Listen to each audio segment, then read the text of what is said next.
be talking about the LB7 from Duramax and some of the common problems and modifications you can do. First problem everyone's going to say is injectors. These trucks were prone to injector failure when they first came out. They were the first of their kind for General Motors. Being a common rail, they were much more fuel efficient and you could get a lot more power out of them than the old Detroit Series 6.5. This truck's had three sets of injectors put in it. The first set was the factory set. They went out, they were replaced, and the second set was installed incorrectly. They did not pull all the washers out or make sure that they were all out. So the injectors did not seat right, and I'm surprised it ran for as long as it did and as well as it did. And then I got the truck, lasted for a little while, and the injectors went out again. So we replaced them with Exergy Sportsmans, purchased from Husker Diesel out of Gretna, Nebraska. And they were installed by Dusty Tonigus DT Diesel out of Osceola, Nebraska.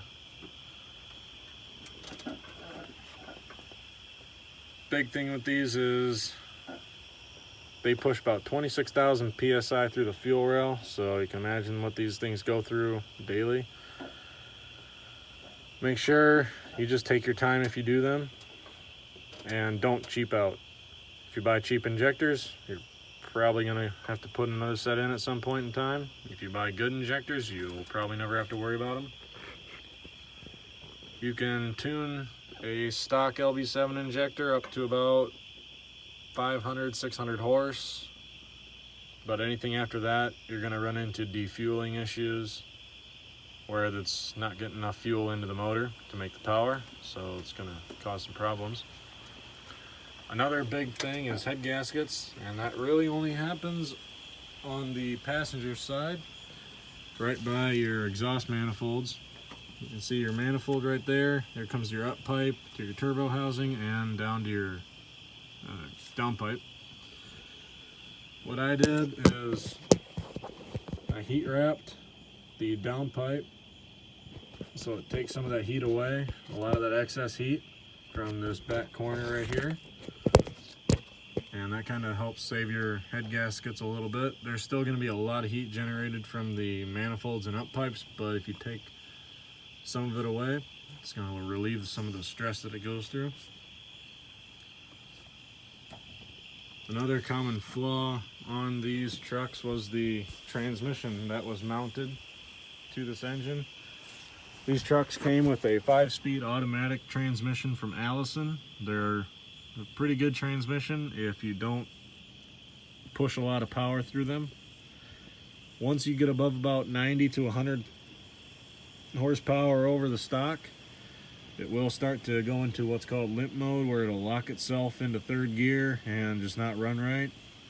So you have to stop, pull over on the side of the road like an embarrassed kid, and reset your transmission control module by turning your key on and off 5 or 10 times.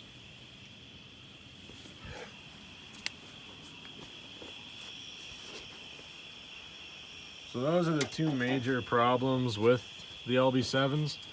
If you fix those two problems, you have a very good, solid running motor. You can make a lot of power off of these if you build them right. There's a guy up where I live. He owns No BS Performance out of Tremont. And they put a LB7 in a Suburban, a 3/4 ton Suburban, and they're making about 600 horsepower off of that. They sled pull with it. It's their flagship truck, and it's also his wife's grocery getter. So it does about everything. Some of the modifications you can do to these motors to either get a little bit more efficiency, performance, or just to dress it up a little bit. One of them is air intake. This is an HSP cold air intake.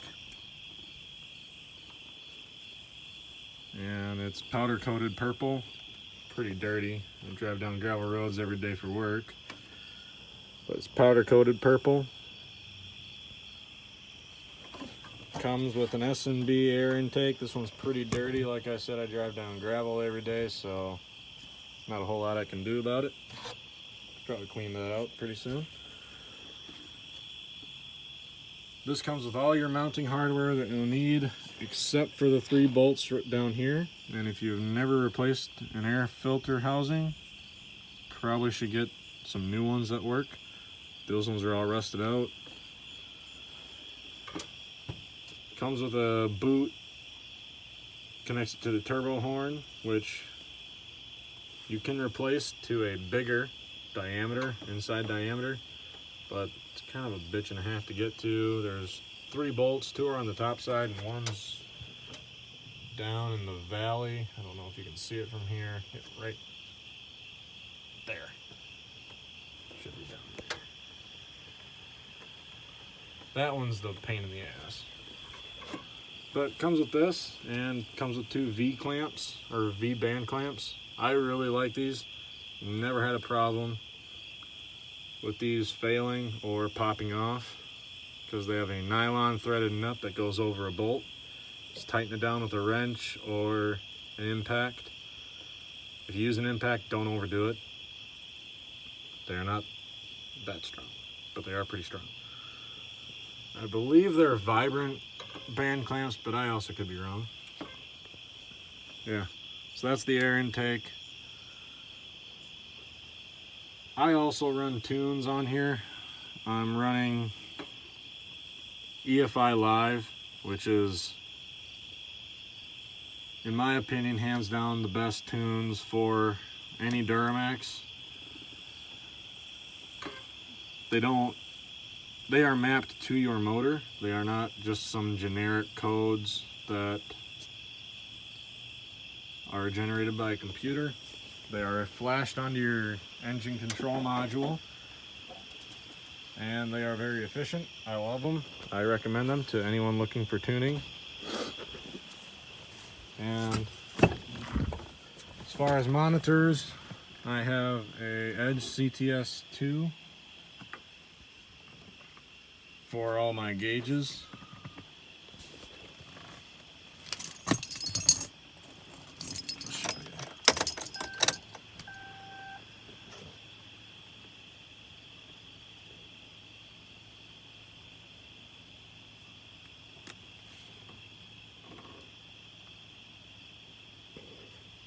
This is just the Insight, so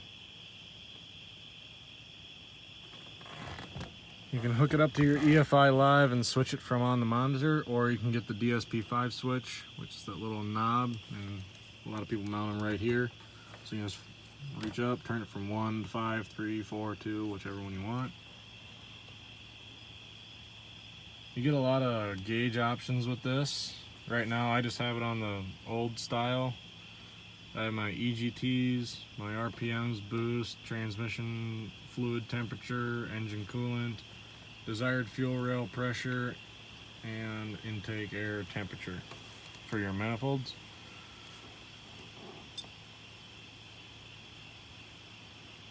There's another gauge face you can do. And I have a couple other ones where it's like 8 gauges just lined up. And then switch your tunes, come down. I'm on 5 right now, but I can switch them from here. You can also check your injectors, your balance rates, which is really handy, especially for LB7s.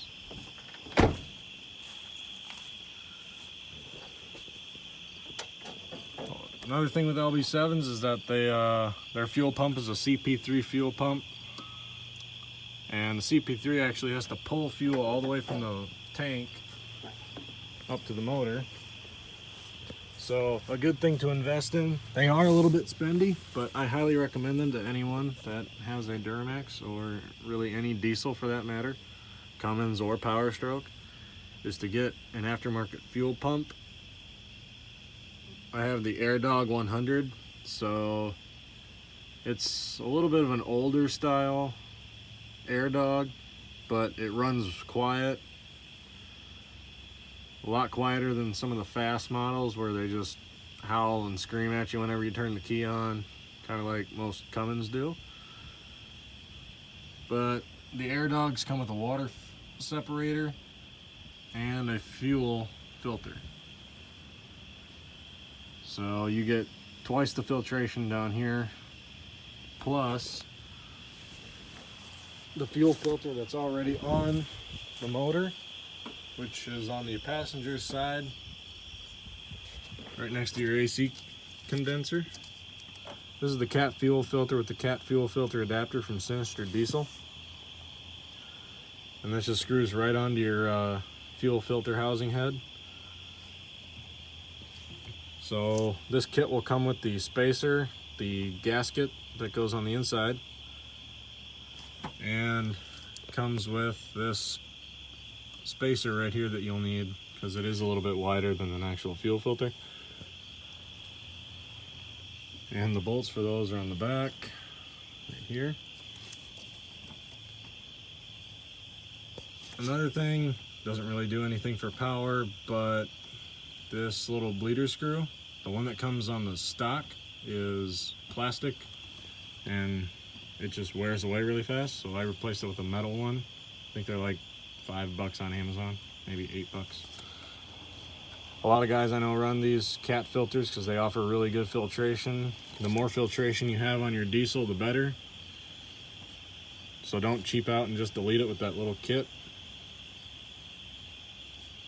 Get the 3 filters and you'll save injectors, CP3s, so you have very little chance of gunk getting through these.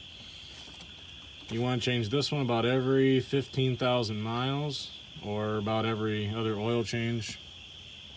And you'll want to change the ones down on the frame rails, those air dogs. You'll want to change those about once a year or every 6 months, depending on how much you drive and the quality of fuel that you put in. If you put in bad quality fuel or low quality fuel, you're probably going to have to change them a little bit more often. And then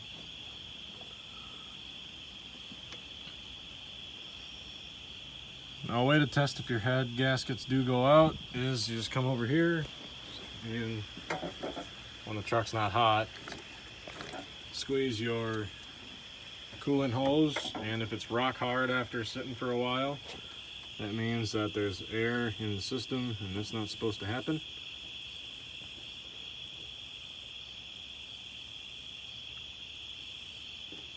For exhaust, I have MBRP downpipe 3-inch.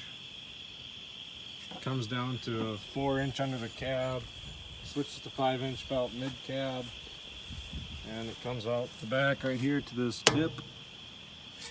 I might be changing up my exhaust style and setup, so I'll maybe make a video on that. I buy a lot of parts from Duramax, from D-Max store. So I put their sticker on. I like their products. They offer some pretty good prices. So that's pretty much it for the LB7 as far as its issues and a few of the modifications that you can do to these. So pretty much as a recap,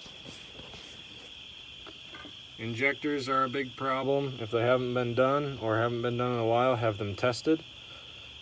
It's better to say no to a good looking truck rather than spend $5,000 on an injector job when you just bought it.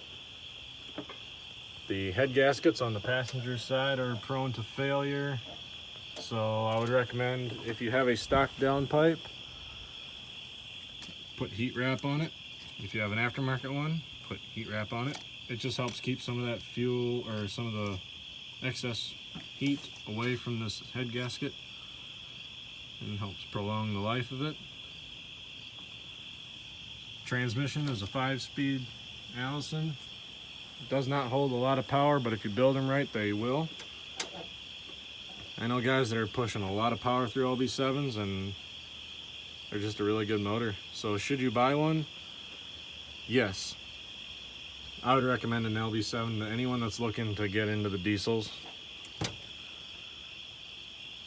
They do get expensive when they break, but if you take good care of them, do regular maintenance, and don't beat on it every stoplight and every stop sign. These motors will last a long time. So that's about it. Thanks for watching.